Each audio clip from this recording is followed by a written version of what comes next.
Welcome to CIS 517 Emerging Technologies. For this video, I basically just wanted to kind of give you guys and gals a brief overview of Blackboard and to try to help you navigate the site a little bit better if you're not familiar with it.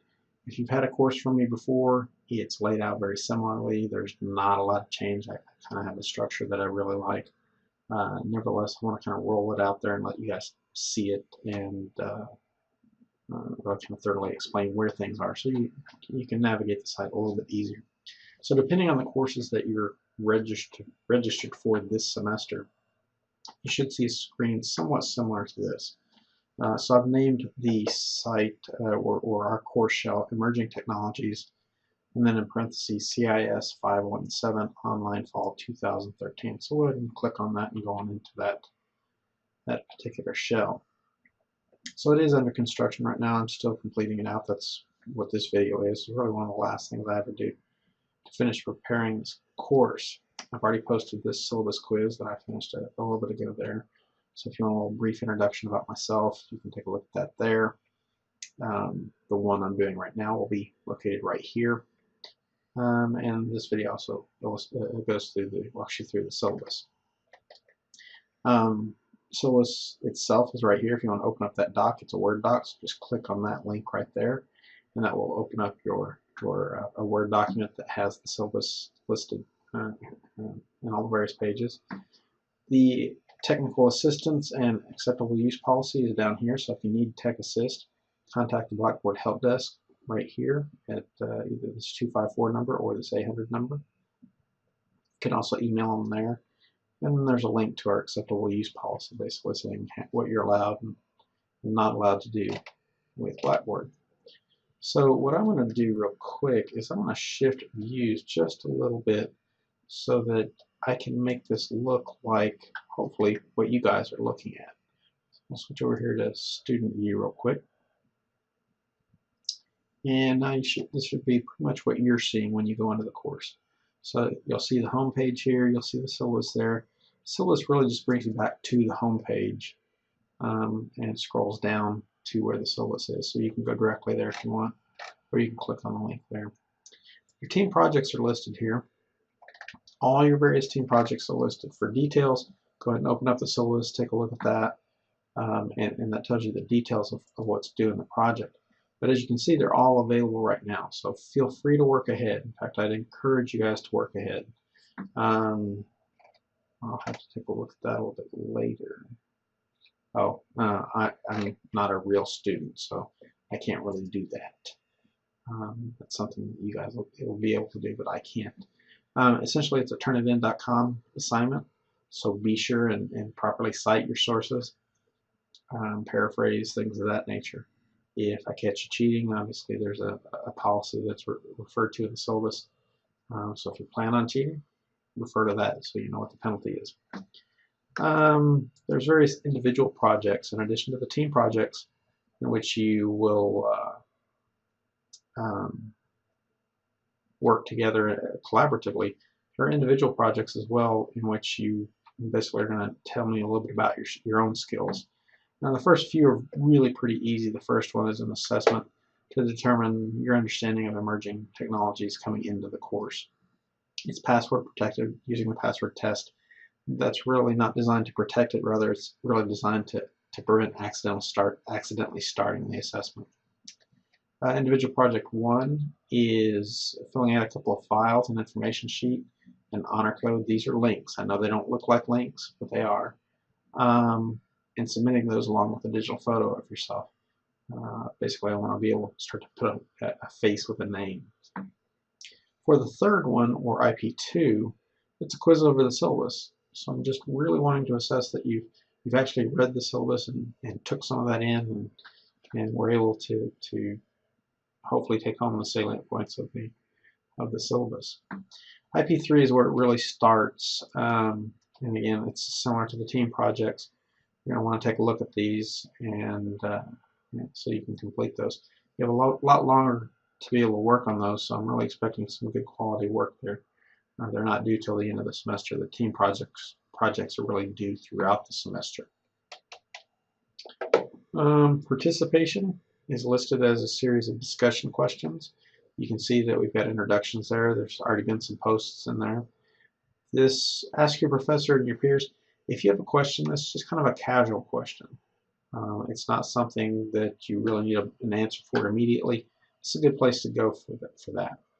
If it's a question you really need a response more quickly, my suggestion is that to actually go over here to course messages and send the message out that way. That way it goes to it goes to me if that's who you're sending it to, or if you think it applies to the whole class, send it to everybody. The advantage to taking that approach, though, is that we're notified about it. It gives us information, says, hey, there's a message in there, do you want to go look at it? Versus in the discussion forum, we don't really know that until we go manually check. Down here, you're going to have various discussion topics that open up each week. They close at the end of the week, so be sure and take a look each week at the beginning of the week, Monday, to see what the current topic is. There's occasionally going to be something that's due very early in the week in order to allow time for others to post in reference to that. As you can see, we've already got somebody that's posted on this topic. There's also a short survey to take there as well, so what you'll do is you'll end up taking the survey and then coming back here and commenting on the survey what you think about it. As far as so those are the deliverables. As far as supplemental material, again, you have course messages over here. You can create messages, announcements that I'll send out. I'll try to send out at least one a week. Usually Monday, I try to get everything graded on Monday and then send out an announcement reminding everybody what's due this current week, what's going on in class, anything that I have to announce, just to try to stay in touch with everybody and make sure everybody's on the same page. I've enabled the calendar tool. I don't use it. It's something that if it helps you, that's great. You can see that it posts some of the stuff. The reason I don't particularly like it is that if for some reason there's some sort of change, that change oftentimes pops up and makes it look like it's an additional assignment or an additional assessment or something of that nature. So I don't like that aspect of it, but it is there for those who just really want it. For the groups, you have groups in here. Again, because I'm not, this is a demo student, it's not a real student, I haven't been assigned to any particular group. Can't really show you what's in there, but that's where you're going to go. That'll show you where whose group you're in. You're only going to see the people that are in your group in here. It'll list various tools that you have access to. You'll have access to a blog and a document repository and a wiki and discussionary. So you have a lot of tools at your disposal there. Having said that, my recommendation is actually for you to use Google Docs to be able to share files, to that type of thing. Especially if you're the group that happens to be presenting that week, that's a good place to also record your presentation. I don't expect the first one or two to be all that great. I do expect a lot of effort to be made for those presentations, the first and second presentation, Team 1 and Team 2's presentation. But I also expect for Teams 3, 4, and especially 5, for those presentations to be much better because you've had a lot longer to be able to get into the groove, so to speak. There's a link to my personal website. I'll click on it, but it will take forever to come up. It's actually being run on a cheap little server, and so the fact that it works at all is really pretty amazing. But you'll see here in just a second when that comes up. So I'm going to come on back over here real quick while that comes up.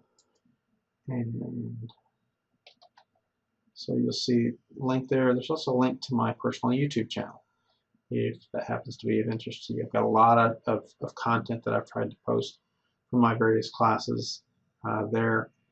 A lot of the videos that we're watching that are referenced in the syllabus quiz, or excuse me, in the syllabus video, there are links directly in my YouTube channel. I've also created an emerging technology wiki. If as a class you guys want to kind of collaborate and get your things together inside of one place, a document that you can collaboratively work on to kind of organize your thoughts, organize your notes, things like that, you're more than free to use this. It's not required. It's not anything that I'm really going to be looking at, but it's something that you're certainly free to use if you want.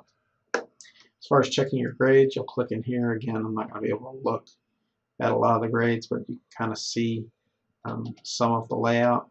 When there's a grade in, what you're going to find is if you click on the grade itself, you'll be able to open up the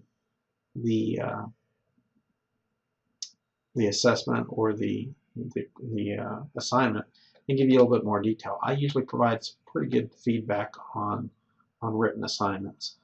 This semester is going to be a little bit of a challenge because it's a pretty writing intensive class. There's a lot of content, so I'll do the best that I can, but be sure and look through some of those comments. I enjoy reading some of these papers, and helps me think. So I'd like you guys to incorporate some of that feedback into future papers that you turn in. If you need any help, if there's something that's not working quite right, be sure and click on the Blackboard help icon there. That'll open up another Blackboard help desk that'll answer a lot of questions, or you can call that 800 number that we talked about on the home screen. And that is pretty much it for Blackboard. Before we jump out of here, let's go over here and look at my personal site again. It's my personal site. There's a lot of content here as well. Some links to some of my various social media outlets, my YouTube channel, etc. So let's go ahead and drill down. I've got several different courses that I have I've taught all of these. I have not created a lot of content for every single one of these, but I have for some of them. So you can take a look at those if you're interested in any of those, and maybe get some ideas of some of my expectations when it comes to reports and things like that. Other than that, I think that's about it. The only change I really see that I might be making is here under team projects. Part of your score includes a peer evaluation, and that's for each assignment. You end up evaluating your peers. And I give you a list of criteria, and you basically rate them 1 to 5 on each of those criteria. If you happen to rate them as a 1 or a 5, either extreme, you must include narrative telling me why you rated them as a 1 or why you rated them as a 5. If you think they did a lot of work, I encourage you to rate them as a 5. Or if they did really poorly, I'd encourage you to rate them as a 1, even though it requires additional work on your part. The reason I say that is it does directly impact their grade. Part of your grade on this assignment, TP1, TP2, etc., is based on the peer evaluation. So it's a 20% of your grade, so be sure and on those assignments. So be sure and be honest in your ratings. I also try to provide the narrative feedback that you provide to those individuals that it's directed at. Obviously, I paraphrase and I don't say who said what. I kind of sum it all up.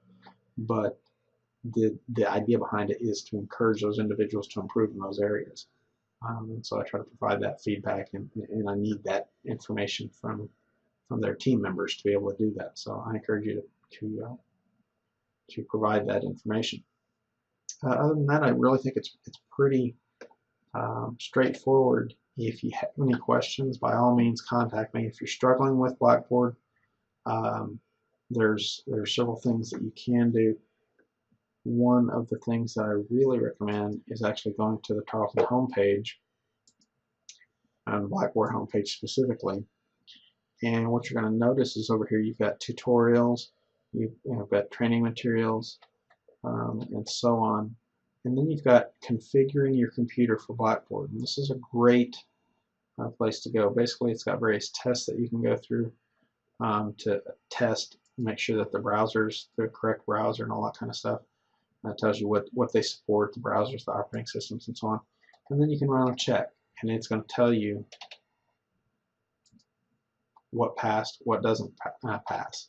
So you can see mine actually really did pretty well, except for the browser. So there may be some issues that mine actually fails on. So that's definitely something that you can do. Something else that you can take a look at is when you call the Blackboard help desk, is one of the things that they can do is a remote session. And if you're having a little bit of an issue and you can't quite describe it, ask if they can do a remote session. They'll essentially send you to a website, give you a little code, There's a little app that you install, and then they're able to see your system, and you can talk about it together while they're looking at it.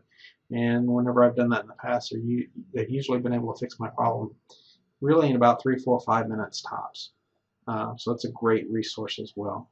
And you can see their hours Monday through Sunday, well, 7 days a week right there. They're really very, very good hours. They're open till 10 o'clock most of the days except for Friday. That's why the assignments are due at 9:59 p.m. on Sunday. But they've got very good hours, and they're really, really very good in their ability to help over there. So again, I'm really looking forward to this semester. I think it's going to be a great class. I think the Blackboard shell here is really pretty straightforward and understandable for you once you kind of take a look at it. If you watch this video, I think it really kind of helps to nail down any other possible deficiencies. If you have any questions, be sure and email me. That's definitely the best way to contact me, or stop by my office. Take care.